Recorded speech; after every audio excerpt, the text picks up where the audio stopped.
आज हम लोग दशमलव भिन्न पाठ के बार पर चर्चा करेंगे।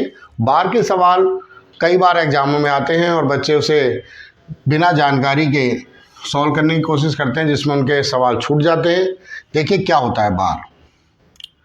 आपने कई बार इन सवालों को करा होगा। चलिए शुरुआत करते हैं बार सीखने की। बार होता क्या है? 3 से अगर मैं 20 को भाग करूं तो 6, 18, 2, मैं दशमलव लगाऊंगा, 1 जीरो बढ़ जाएगी, 18, फिर 2 और फिर मैं जीरो लगाऊंगा, फिर 6 आता रहेगा और इस प्रकार ये 6 रेगुलर आता रहता है। और हमारे को ये बताया गया कि अगर ये वैल्यू 5 से बड़ी आ रही है रेगुलर, तो आप इसे एक वैल्यू बढ़ा के लिख सकते हैं। ये लगभग मान तो हो सकता है, पर ये रियल मान नहीं हो सकता।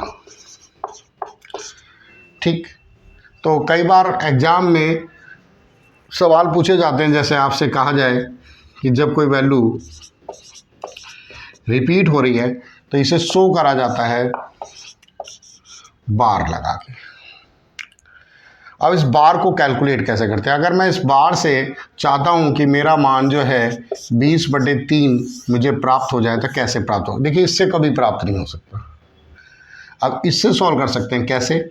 दशमलव की पहली वैल्यू ऑलवेज प्लस होती है, ध्यान रखेंगे इसे। इसका बार से कोई लेना देना नहीं है, ये एक परफेक्ट वैल्यू है, ये प्लस होनी है।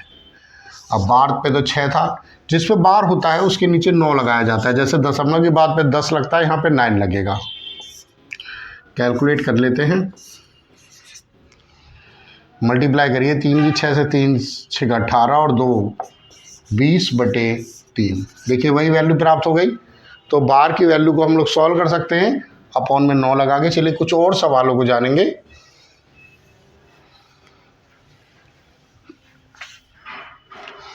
जैसे आपने देखा होगा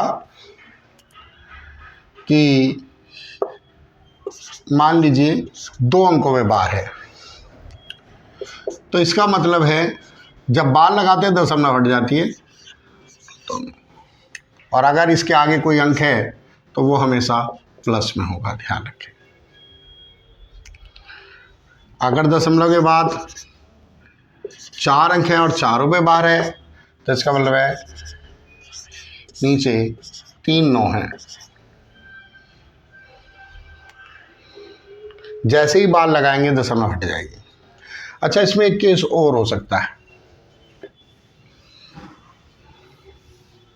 क्या? पॉइंट के बाद 6 आया लेकिन 7 पे बार आई, यानी एक ही अक्षर रिपीट हो रहा है। इसका मतलब है कि पॉइंट के बाद 6 तो आया था, पर 7 7 7 7 7 7 7 आ गया। तो हम लोग इसे इस तरह इंडिकेट करें। अब इसे सॉल्व कैसे करेंगे? इसके लिए आप ध्यान रखें, पूरी वैल्यू आपको लिखनी है। जिसके ऊपर बार नहीं होती उसे आपको माइनस करना होता है। 6 पे बार नहीं, इसलिए 6 माइनस। हम जानते हैं बार के लिए 9, लेकिन बार के लिए 9, लेकिन जो 6 है इसके लिए भी 2 अंक पूरे करने पड़ेंगे। और जब दूसरा अंक पूरा करना पड़ेगा तो कुछ नहीं है तो 0 लगाएंगे पीछे। आगे लगाएंगे तो अंक का कोई मान नहीं है, यानी ये वैल्यू आ जाएगी आपकी 61/90। अगर 2 पे बार है तो क्या करेंगे भाई? देखिए, तो भी कुछ नहीं है, पूरी वैल्यू तो लिखनी ही लिखनी है। जिस पे बार नहीं है उसे घटाना ही घटाना है। और फिर वही केस, 2 9 और वैल्यू पूरी करनी है तो 1 0। ठीक, चलिए एक और लिखते हैं सवाल थोड़ा सा समझने के लिए। अब की बार अगर ऐसी स्थिति हो, सवाल वैसा वैसे ही है, इस बार 67 माइनस कर देंगे। 1 के ऊपर बाहर है तो 1 9 और बाकी अंक तो पूरे करने ही हैं, तो 673/67। तो बस खाली ध्यान रखना है वैल्यू को, जितने अंकों पे बाहर है उतने 9, बचा हुआ है 0, जिसे बार नहीं होते इस पूरी वैल्यू में से माइनस कर देते हैं। अगर आप बार के सवाल आते हैं और सारी बातों को ध्यान रखते हैं तो आप बिल्कुल आसानी से सॉल्व कर पाएंगे। चलिए कुछ सवालों पे भी चर्चा करेंगे।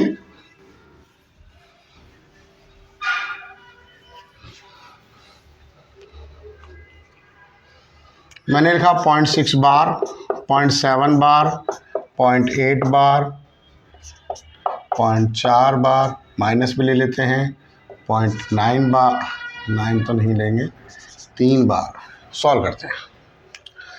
अब इसे सॉल्व करने में कोई दिक्कत नहीं है, आप इसे बिल्कुल ईजिली सॉल्व कर सकते हैं। आप सिंपल जोड़िए इन्हें, 7 6 7 13, 13 और 8 21, 21 4 25 और 25 में 3 गए 22। यहाँ तक कुछ नहीं है, बस बार के सवाल में बेस 9 है तो इसे 9 से भाग कर दीजिए।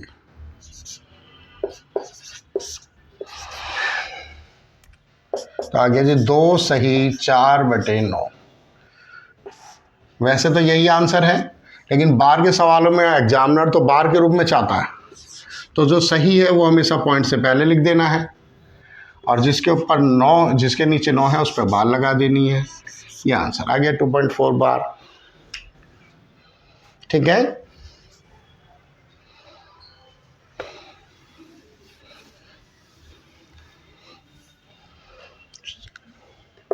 ये लिखा है 0.63 प्लस 0.37 सॉल्व करें।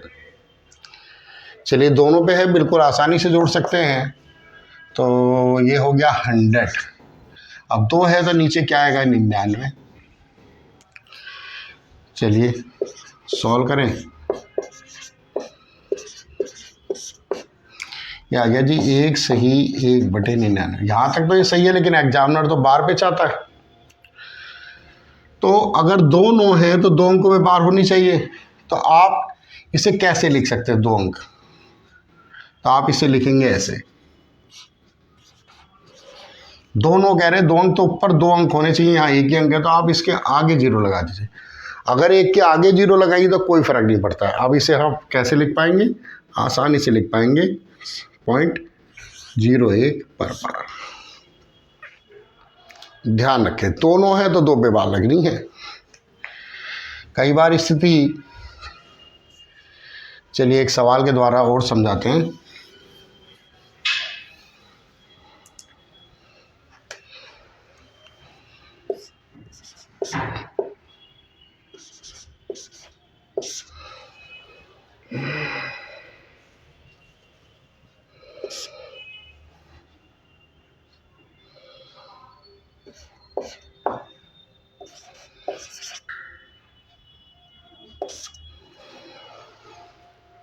अगर इसे सॉल्व करूं तो ये थोड़ा सा खतरनाक सा दिखाई देगा आपको।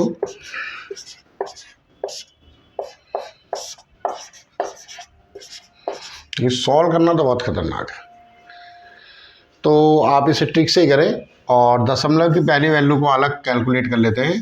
तो 15 में से 11 माइनस करें, बहुत आसानी से माइनस हो जाएंगे भाई, 4 आ गया। ये हिस्सा मैंने सॉल्व कर लिया। अब रह गया 0.37 0.48।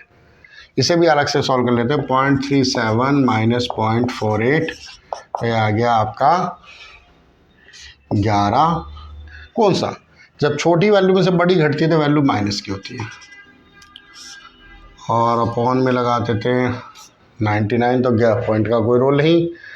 11 से 99 काटूँ तो क्या आ गया जी 1/9 माइनस का। तो 4 माइनस 1/9। इसे भी आप थोड़ा सा ट्रिक से इस्तेमाल करेंगे तो आपकी कैलकुलेशन और आसान हो जाएगी। 4 को भी आप समझे 3 और 1 माइनस 1/9, तो आसान हो जाएगा, क्योंकि 1 से घटाने का मान होता है हर में से अंश घटा दीजिए। यानी 9 में से 1 गया, कितना बच गया 8/9, और 3 है तो अब ये आ गया 3 प्लस 8/9, या आप इसे लिख सकते हैं 3 8 पर 12। क्लियर? तो अगर आपके पेपर में बार के सवाल आते हैं और आप सारी बातों को ध्यान रखते हैं तो बार उम्मीद है आपका गलत नहीं होगा। थोड़ी सी प्रैक्टिस करनी ज़रूरी है। मैथ में बिना प्रैक्टिस का कुछ नहीं होता, तो मैथ में प्रैक्टिस ज़रूर करें। चलिए मैं एक सवाल आपको ज़रूर देता हूँ, आप उस सवाल को सॉल्व करिएगा। कुछ सवाल जो बार पर आधारित हैं, आप इन्हें सॉल्व करिएगा और मेरे कमेंट बॉक्स में डालिएगा।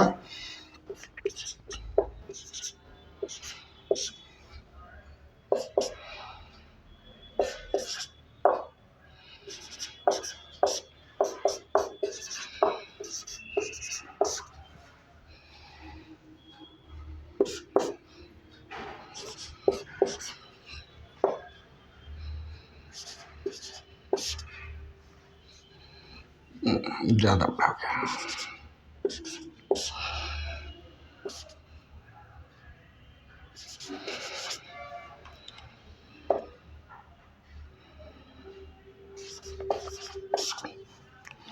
सॉल्व करिए, डाल कमेंट बॉक्स में डालिए, और अगर कुछ डाउट होता है तो आप मेरे व्हाट्सएप पे भी कर सकते हैं। और व्हाट्सएप पे करेंगे तो जो बच्चा पूरे सवाल की सॉल्यूशन की फ़ोटो मुझे भेजेगा, मैं उसकी गलती बताऊंगा ज़रूर कहाँ है। आप मेरा नंबर लिख लीजिए,